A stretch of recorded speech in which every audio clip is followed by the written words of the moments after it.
Olá, queridos amigos do Grupo Espírita Teresa de Jesus.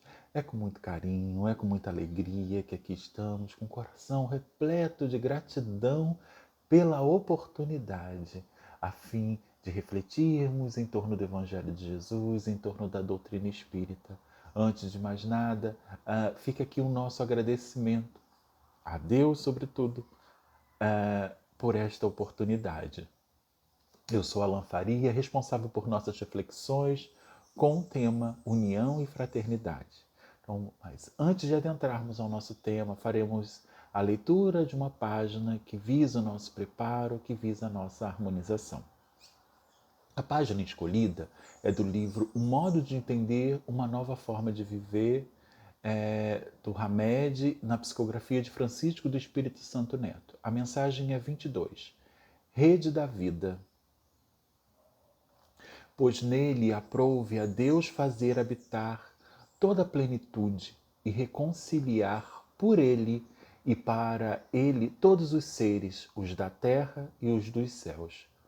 Colossenses, capítulo 1, versículos de 19 a 20. Um relógio de corda constitui um sistema integrado por um conjunto de peças. A remoção de qualquer uma dessas partes pode ocasionar desequilíbrio ou paralisação. Assim também, nós fazemos parte de um sistema integrado, nós, os outros e o universo. Ou seja, as criaturas e as criações representam parcelas de um todo. Tudo está integrado em tudo. As águas necessitam das plantas e vice-versa. Os animais das florestas e a criatura humana se agrega a esse elo ecológico não de forma essencial, mas como fração integradora. Quando morrem rios e lagos, também morremos um pouco. Quando se destrói uma floresta, se destrói igualmente uma parte de nós. Ao estudarmos ecologia, verificamos que os ecossistemas, ou seja, os sistemas que abrangem os seres vivos e os ambientes, com suas propriedades químico e físicas e suas trocas incessantes, nos falam da interdependência em que vivemos. Tudo o que existe está ligado entre si por recíproca dependência. Por analogia, podemos dizer que, espiritualmente, todos nós estamos unidos em uma rede divina, ou plano celeste, cujas finalidades transcendem momentaneamente a compreensão humana. Somos como um relógio de cordas. Integramos essa maravilhosa engrenagem. Somos peças importantes no mecanismo da vida excelsa. Interdependentes, promovemos nosso crescimento por meio do auxílio mútuo para, juntos, chegarmos à unidade absoluta com Deus. Tudo em natureza se encadeia por elos que ainda não podeis aprender. Assim, as coisas aparentemente mais díspares têm pontos de contato que o homem, no seu estado atual, nunca chegará a compreender. Pois nele aprouve a Deus fazer habitar toda a plenitude e reconciliar por ele e para ele todos os seres, os da terra e os dos céus. Reside em Cristo a missão de reconciliar, de religar, de unir o que está separado, porquanto nele habita a plenitude, quer dizer, estado ou característica daquele que reconhece a totalidade da vida dentro e fora de si, com toda a sua validade, equilíbrio e proporção harmoniosa. Na romagem do tempo, percorremos a rota multimilenária do processo evolutivo do ser, Somos todos irmãos, desde as criações dos reinos mineral, vegetal e animal, até as almas iluminadas que povoam os planos sublimes.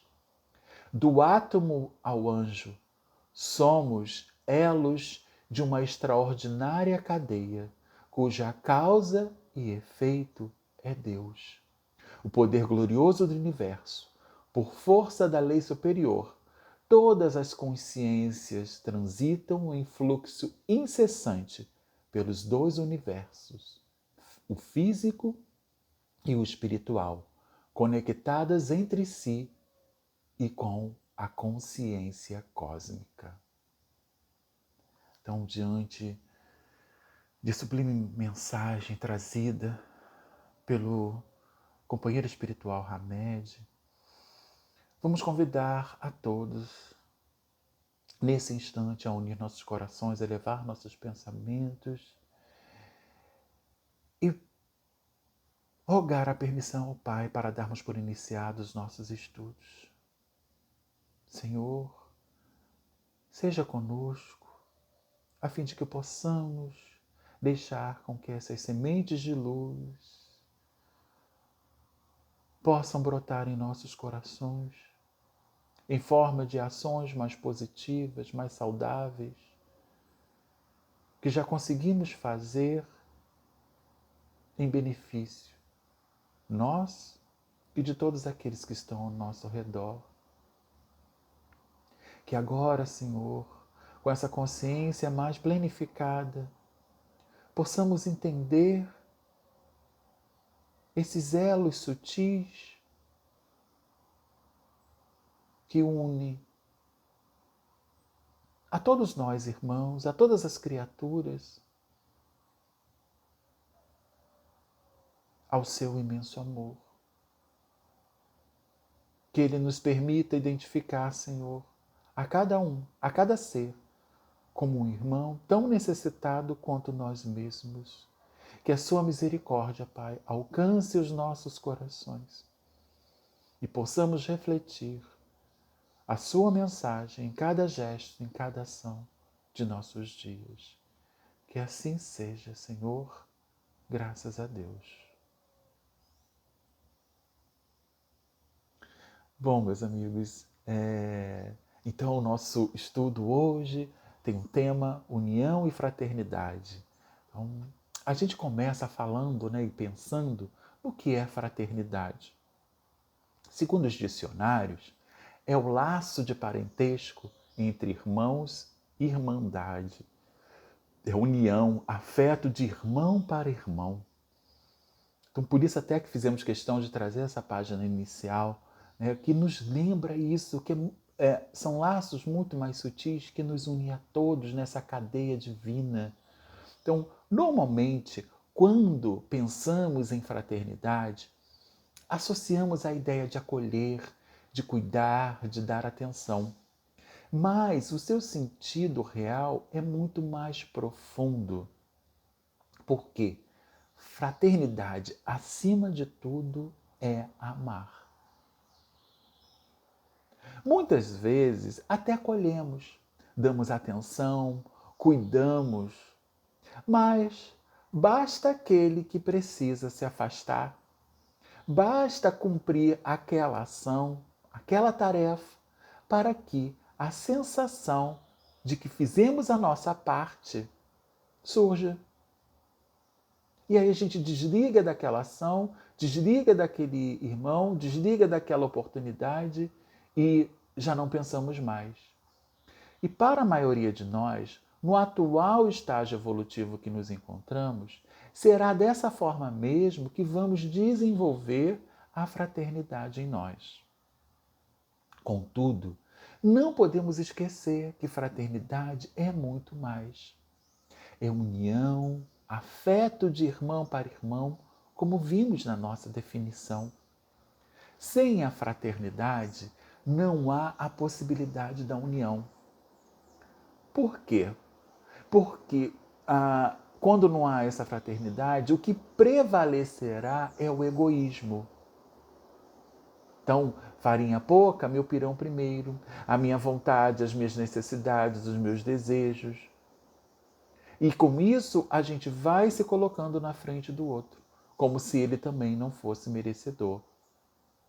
E qual é o problema disso tudo, né? A espiritualidade já nos disse que o egoísmo é uma das chagas da humanidade, responsável por nosso atraso moral.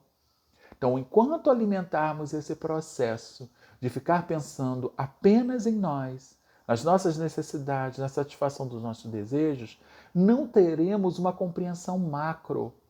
Essa ideia de que está tudo interligado, ela não se fará presente em nossos corações. E a gente não vai conseguir enxergar o outro ainda como um irmão.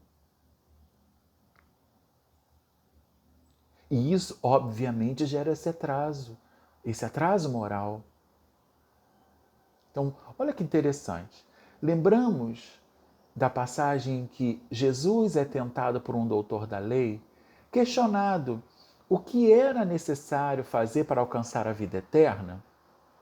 Jesus percebe a sua intenção e indaga: o que está escrito na lei? Como leis? E no que ele responde, né? Amará o Senhor, teu Deus, de todo o teu coração, de toda a tua alma, de todas as tuas forças e de todo o teu entendimento. E ao teu próximo como a ti mesmo.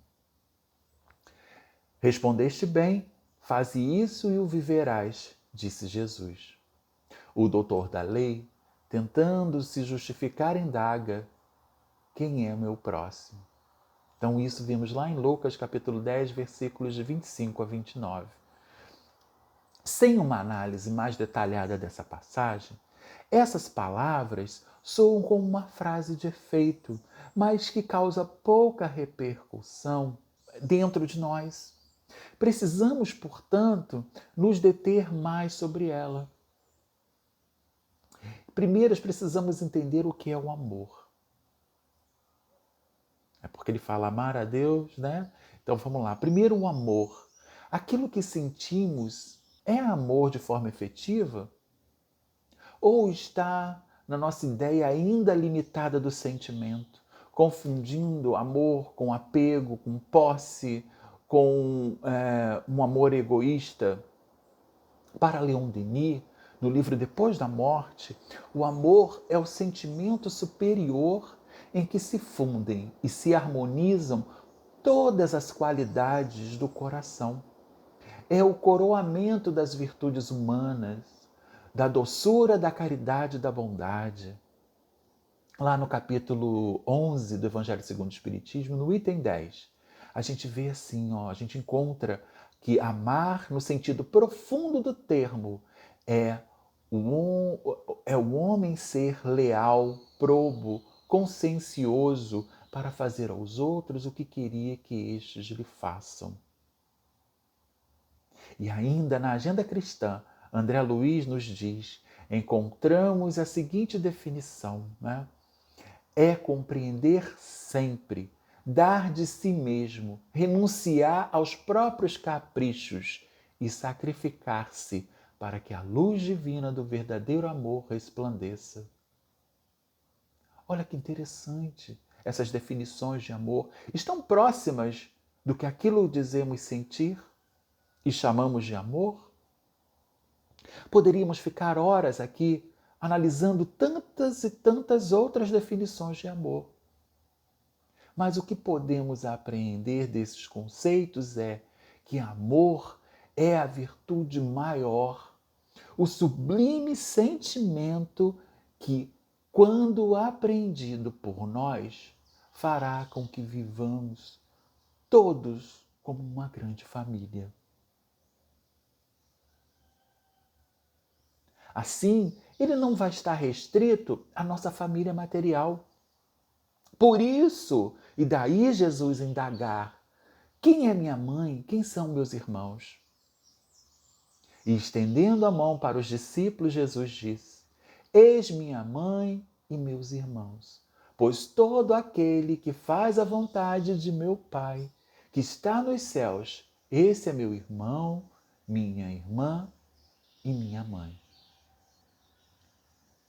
Então, só depois de bem entendido isso é que conseguiremos reconhecer a todos como nossos irmãos. Só quando esse amor pleno, né, essa virtude maior, essa sublimidade, esse sentimento sublime fizer parte de nossas vidas é que finalmente entenderemos essa mensagem. Bom, passamos para um segundo tópico dessa passagem. O que é Deus? Deus é a inteligência suprema, causa primária de todas as coisas, que estão no número 1 lá do Livro dos Espíritos. E o nosso entendimento dele, do Pai Maior, vai se aprimorando à medida que evoluímos. À medida que o espírito evolui moralmente, essa compreensão vai se planificando, vai ganhando intensidade e profundidade, ficando e crescendo, sobretudo, em compreensão. E, consequentemente, vamos voltando para Ele, direcionando todas as nossas ações, os nossos passos no caminho do bem, no caminho da luz. Assim, então, amar a Deus pode ser entendido, segundo Juvanir B. de Souza, no livro Tempo de Transição, como amar a Deus é buscar o Supremo, é conhecer sua bondade infinita, é cumprir suas leis eternas. Ou ainda, como vemos lá na questão 649 do Livro dos Espíritos, a adoração consiste na elevação do pensamento a Deus. Então, amar a Deus é viver em comunhão com o Pai. É dessa forma que criamos condições para que Deus haja através de nós. E, obviamente, só assim conseguiremos colocar em prática o amor ao próximo.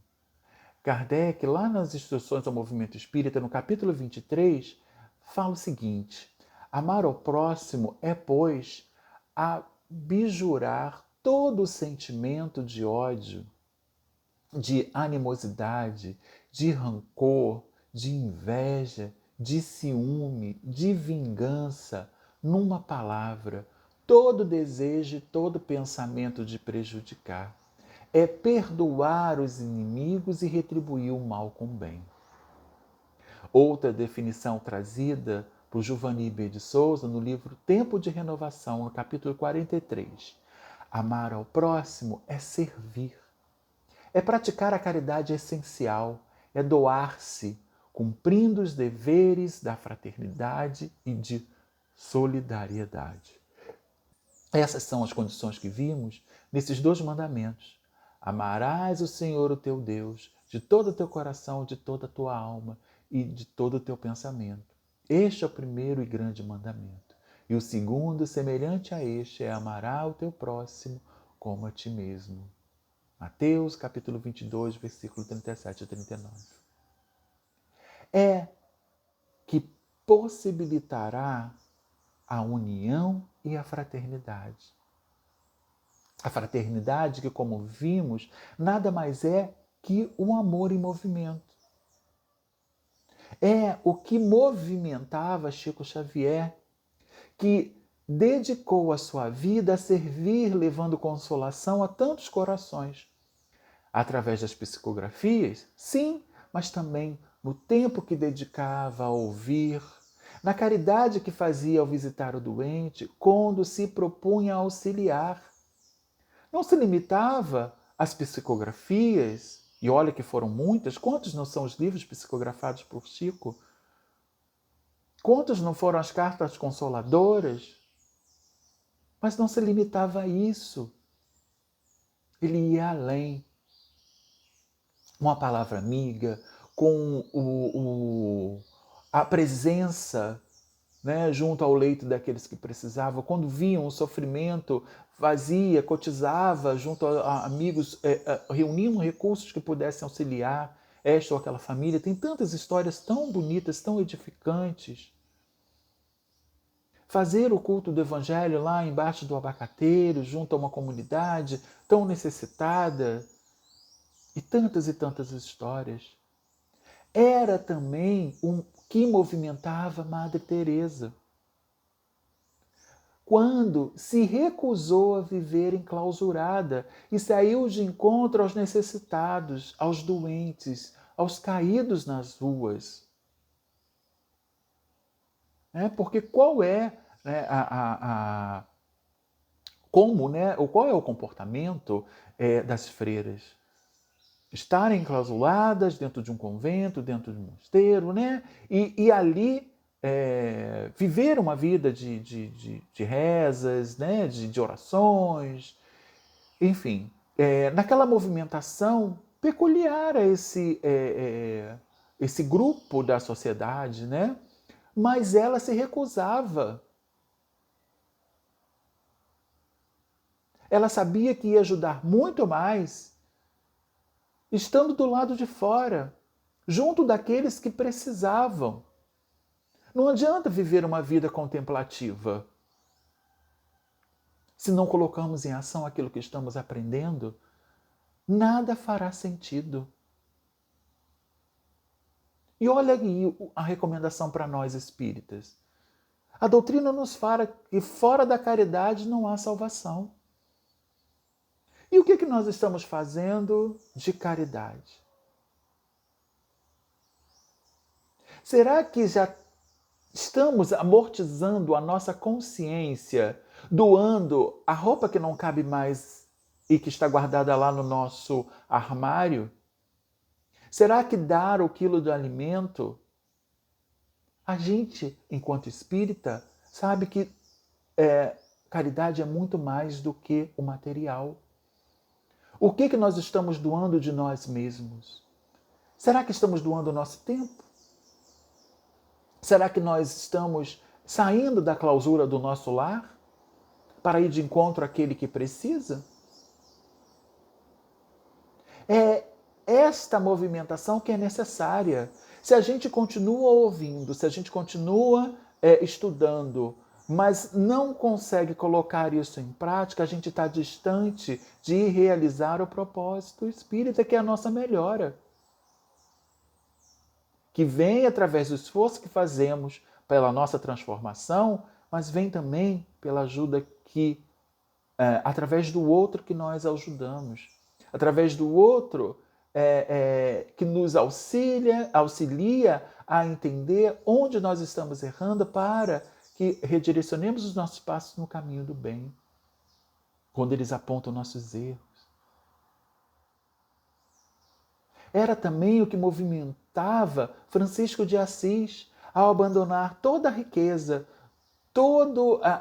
todas as benesses que os recursos materiais traziam para a sua família, que ele vivia e se beneficiava, para se dedicar àqueles que precisavam. Abandonou tudo, deixou tudo aquilo para trás e foi fazer uma movimentação que pudesse ser efetiva. É o que movimenta Divaldo, é o que movimenta o padre Júlio Lancelotti e todos aqueles que já entenderam que o nosso maior compromisso aqui na Terra, a nossa missão, só se cumprirá através do próximo. Daqueles que resolveram sair da sua zona de conforto, do seu feijão com arroz, e resolveu experimentar o banquete espiritual que se faz quando auxiliamos o próximo, saciando não só aquele que recebe, mas também aquele que oferta. Porque é tão bom, meus irmãos, quando alguém vem e nos agradece por algo que a gente fez e nem lembra. Qual é a sensação que nos invade por isso, neste momento? Qual é a sensação que nos invade quando somos nós a precisar e alguém vem em nossa direção, em nosso socorro e estende a mão?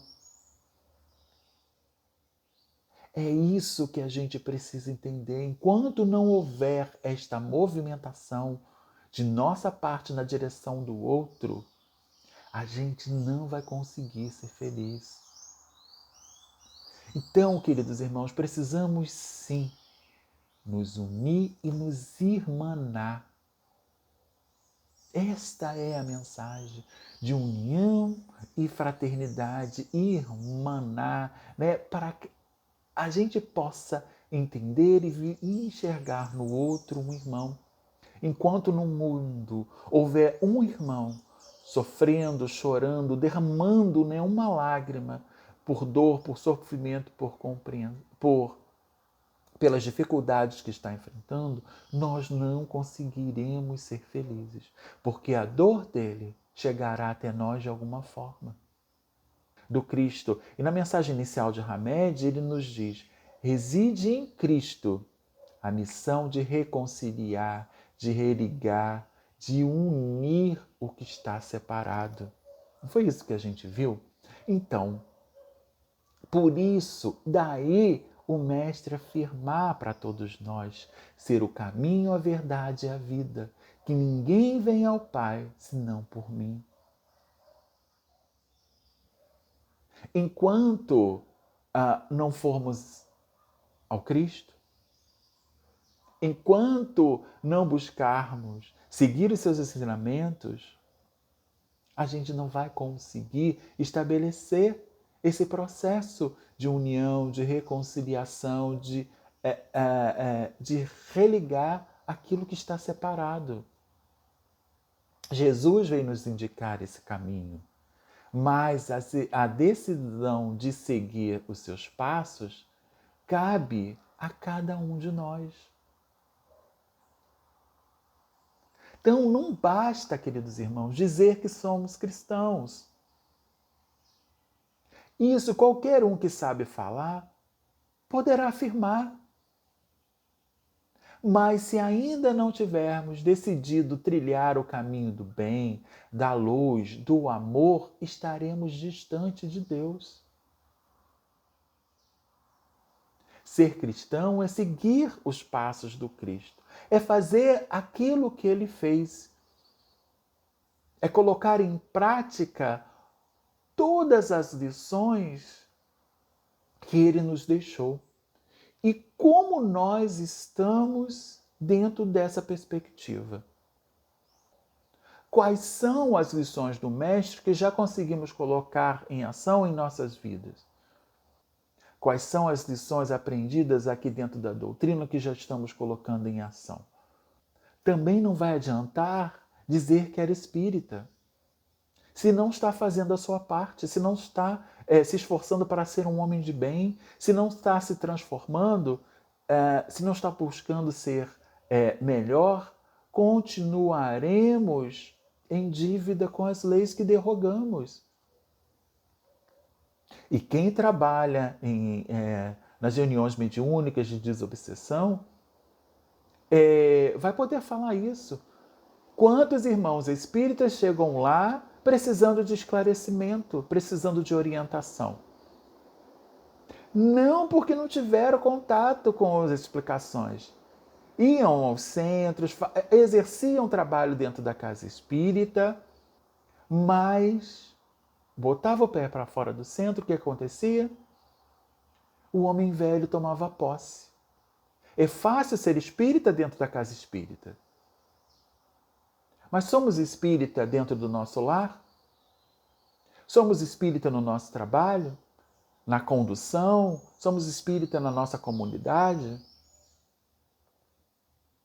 Percebemos? Então, enquanto esta movimentação de nossa parte não acontecer, não conseguiremos entender que estamos ligados por essa grande teia.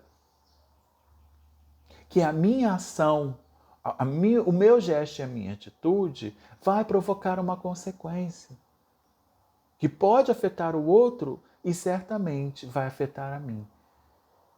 Mais cedo ou mais tarde. Agora, qual é o resultado dessa consequência? A gente precisa cuidar do quê? Das ações. Se as minhas ações são boas, quais são as consequências? Inevitavelmente serão boas. Mas o contrário também é verdadeiro. Daí a necessidade que fica para todos nós de entendimento é justamente essa. Jesus veio nos indicar o caminho, que ninguém chegaria ao Pai se não fosse através dele. E qual o esforço que nós estamos fazendo para chegar até o Pai? Essa movimentação precisa ser entendida como um todo.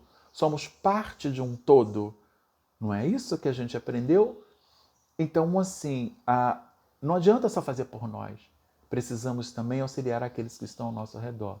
Porque é desta forma que todos vão conseguir cumprir o seu papel, a sua missão aqui nesta oportunidade. Então, aqueles que já compreendem e têm mais recursos, aqueles que estudam mais, que sabem mais, serão mais cobrados. Exatamente por quê? Porque tem mais condições de fazê-lo. Nós não poderemos mais alegar que não sabíamos, não tínhamos conhecimentos, estamos aqui, estamos estudando, estamos dentro da doutrina. Então, além do Evangelho de Jesus, tem o raciocínio lógico e a grandeza que a espiritualidade vem trazendo para todos nós, esmiuçando essas lições trazidas por Jesus, nos explicando e dando direcionamento de como nós podemos nos comportar. Mas para isso, meus irmãos, precisamos querer. Para isso, precisamos vencer aquele homem velho que ainda insiste em nos prender ao materialismo, aos prazeres mundanos, fazendo com que a gente não cresça, não dê mais um passo nessa escala evolutiva que precisamos galgar. Então, meus irmãos, é desse jeito que a gente precisa entender. Para que essa união, essa fraternidade aconteça, precisa da ajuda e do auxílio de cada um de nós, para que a gente compreenda que somos parte de um todo, que existe uma grande teia que une a todos nós. E essa teia só estará plenamente, esses laços, essa trama só estará efetivamente feita quando cada um de nós dermos a mão e nos elevarmos para o Pai. Então, que o Pai nos abençoe e nos inspire nesse propósito. Agradecemos a todos vocês que escolheram dividir esse momento conosco, a todos os amigos do Grupo Espírita Teresa de Jesus e de todas as outras casas queridas que aqui chegarem. Deixo aqui meu fraterno abraço e o desejo sincero de que Deus nos conceda mais uma oportunidade como esta. Agora, convidar todos vocês a fazer a nossa prece final. Vamos, então, aproveitar esse instante para estabelecer uma corrente de luz, entrelaçando os nossos corações, elevando os nossos pensamentos, rogando ao Pai o auxílio e colocando aquilo que temos de mais puro e singelo em nós, para que esta corrente, para que esta luz, essas vibrações que saem agora dos nossos corações, possam ir crescendo, iluminando, fazendo luz em nossos lares, envolvendo os nossos familiares, os nossos amigos, os nossos vizinhos.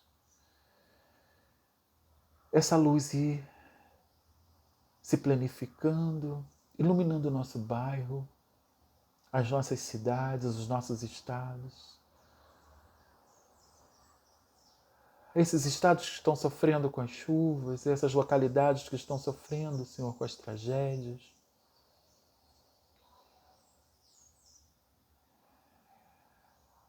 Que essa luz chegue e envolva este planeta. Encontra todos aqueles, Senhor, levando a harmonia, levando a paz, levando a saúde, levando a melhora, transmutando, Senhor,